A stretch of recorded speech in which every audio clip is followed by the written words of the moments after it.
Hello and welcome to the developer preview for Rogue Islands.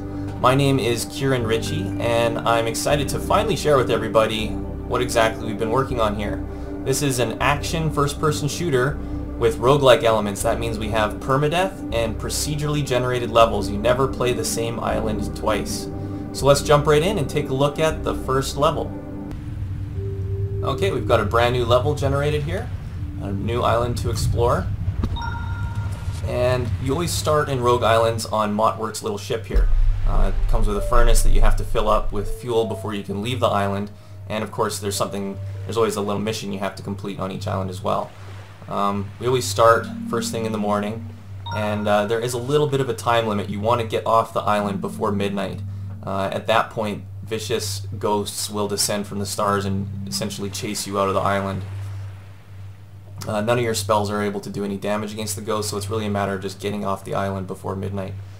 And we started some distance from the island here, so I'm going to have to take a little dive into these spinefish infested waters. I'm going to try and avoid getting snapped by these fish, and of course I don't want to drown either. Okay, so we attracted a few little spinefish there.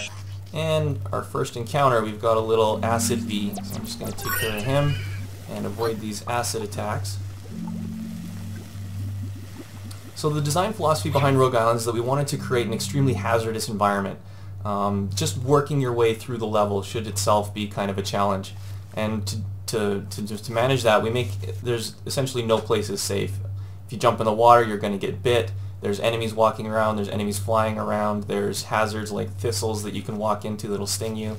And it essentially requires the player to just keep their eyes open while they're moving, and you never really get to be comfortable. I just ran into these thistle patches here. You know what, I'm just going to work my way around, and I'm seeing a little castle up there, so I'm going to go get up close to that castle, break into it, and see if I can find some treasure. But before I get there, I'm going to assign my first gem. So you start the game with a gem that you can assign. This is a imbued diamond, and we can use that to unlock our raw mana spells. So rather than powering up Spark Shot, which is the spell I just used, I'm going to unlock Zap. So I'll just apply that. And now I can bring up my spell wheel and switch to my Zap spell. So as you progress through the game, you'll be collecting diamonds, rubies, and emeralds to unlock the mana or raw spells, the earth spells, and the fire spells. I'm just going to avoid that little skeleton down there and break into this castle and see what's in the treasure chest. Okay, so we've found the Vital Twig Wand, and that is the wand that we need to unlock our earth spells, but it's not enough just to have the wand, you also need emeralds. So we're going to keep an eye out in the strata and the rock formations, especially the basalt, the dark formations. That's where you'll find emeralds, rubies, and diamonds, among other things. I'm just going to cautiously work my way up here, and you'll see in the bottom right corner there I have a kind of pulsing yellow box next to my health bar, and that's my stomach. So as long as my stomach is empty, I'm not going to be generating any health. So I'm just going to grab this corn here, and now as long as I'm digesting, I'll be able to regenerate health. And you see in the bottom left corner we have our quest log. So it says here I need to find Vita's tree on the island, and I can see it right ahead of me here, this massive yellow tree. So I'm going to work my way and carefully pick my way through this island, again ensuring not to take too much time. We're already at midday, and like I said, after midnight these nasty ghosts are going to come out, and you really have no recourse but to run away from them. The other thing I need to be cautious of is to make sure that I find enough fuel to actually get off the ship. So if you look in the granite formations, you'll see these little black blocks. That's the coal-like substance called bitumen. We need 10 of those, and we need to combine that with the spirit dust, which you get from fallen enemies, to generate one ship fuel, which powers the furnace. So I'm actually just going to work my way down this cliff here and see if I can find enough fuel, bitumen at the bottom before we get to the Vita's tree. It would also be nice to pick up some diamonds and some adamant or flamestone, which powers our spell, so that when we unlock them, we have some ammunition. Okay, I'm going to switch to my zap spell, which is close range. I'm going to close the range by dodging here. Get up close and zap that guy to pieces. You can see he drops spirit dust and diamonds. Now you need to collect quite a few of those little diamond shards to make an imbued diamond, which you could use to unlock another raw mana spell. I'm going to get this guy. Okay. And I'm on the lookout for bitumen. There's one right there. So I'm going to switch back to my spark shot and pluck that out of the ground. There's a few more. Again, I need 10 of these before I can leave the island. So you kind of, while you're walking through an island here in Rogue Islands, it's a matter of sort of managing your resources, keeping an eye out for the materials that you need to leave the island to gain in power, while also, of course, avoiding death and taking care of the enemies as needed. Okay, so looks like I've found Vita's tree here. That completes my first quest, and the next thing I need to do is, as you can see in the bottom left corner, there's meditate at the top of Vita's tree. So before I start climbing up this tree here, I'm just going to scout around and see if there's some other loot I can pull out of the earth here. I'm seeing a little bit of bitumen up there, so I'm just going to go up there and zap that out of the rock. Okay, and there's some more there. And it says I have enough bitumen now to craft a ship fuel. So let's see if I can craft that. I can go over to my bitumen, and it says here I can combine 10 bitumen with 10 spirit dust to make 1 ship fuel. Okay, great. So now I know at least I can get off the island when I need to. I won't be stuck on my ship with no fuel. And I'm just going to kind of make sure there's no bees or anything cruising around. Looks good.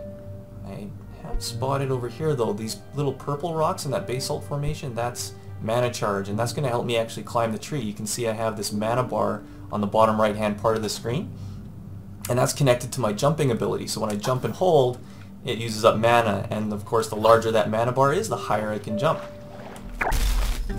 So it's really important to kind of level that up, especially in the early game, because you actually won't find any mana charge in later islands, so you don't want to be skimping on that in the early game. It could leave you vulnerable and weak when you come up against the Lords of Torment and the more difficult enemies in the later islands. Okay, the sun's going down. I really need to get a move on here and get up this tree. So let's figure out how exactly I'm going to do that. I think it might be best maybe to climb up this little guy and then jump up on that. Oh geez, ran into the thistles. Again, the islands are extremely hazardous, covered in things that can hurt you, so it's really a matter of paying attention while you try and maneuver your way through these complex environments. Okay, I think the best course here is actually to stick to the trunk, so I'm going to kind of leap my way around here and see if I can climb up that long branch on the other side. It would have been nice to find a little bit more mana charge before I got here, but hey, what can you do? I can see it getting dark now. Work my way up this big branch here. And actually I think I need to get back onto the main stem now. Okay. Getting higher up here and getting a nice view of the island. But I don't want to get distracted by that and fall off. That would be the end of it, the end of the game really. Remember, this is a permadeath game, so one wrong slip and it's over. Okay, I'm going to have to leap around and do kind of a... You do have a little bit of air control, so that's one nice thing about maneuvering this little druid. We really wanted him to feel nimble and agile, and to that end we gave him a lot of air control, which enables these kinds of tricky little leaps and jumps. At the top of the tree here, without more mana charge, I don't feel comfortable kind of jumping out and around, so I'm going to actually just zap myself a little place to jump onto. Get all that out of the way. Clear a space for my head. I don't want to bounce off and go flying down into oblivion. Alright, let's give her a try here. Perfect. Okay, we're almost to the top. There we are. So we've got the moon coming up, and we've already made it to the top of Vida's tree. That's actually perfect timing. When the moon reaches the middle of the sky there, when we hit midnight, there will, like I said, the island does get infested with these horrific gas that come out of the stars. So you really don't want to be lingering on these rogue islands. Don't get greedy. Don't spend too much time trying to pluck every little gem out of the ground, or you will find yourself getting chased out of the level, possibly getting the life drained out of you, and then of course you get to go back to the beginning of the game. So yeah, just as in life, in the rogue islands, it does not pay to be too greedy. Alright, anyway, let's meditate in Vida's energy, which is going to bring us back to the ship. And that will actually reveal the location of the next islands on the main map. I'm going to take that fuel that I crafted earlier and throw that in the furnace.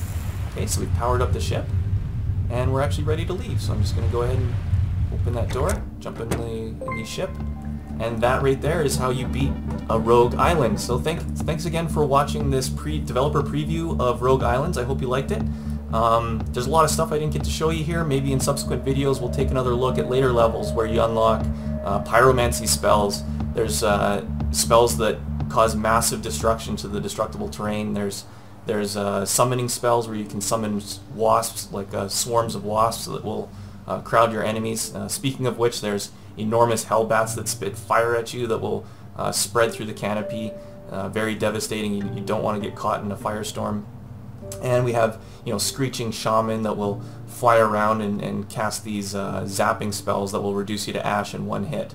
So it's really a matter of making it as far through the game as you can, learning all about the hazards, the enemies, the traps, and all the things that you can encounter on a rogue island, and becoming good at just making it through safely. And you can actually see right now there in the middle of the screen, there's one of those ghosts has descended from the sky, and he's going to start now cruising around the level. And if you were in that level, he would latch onto you fairly easily and relentlessly chase you down while sucking the life out of you without really anything that you could do about it. So yeah, there you have it. That's what it's like to play through Rogue Islands. I hope you liked it. Please like and subscribe to our channel on YouTube here, and if you like this game, add it to your wish list on Steam. We're going to be coming out on Steam very soon. Thanks again for watching. Take care. Have a good day.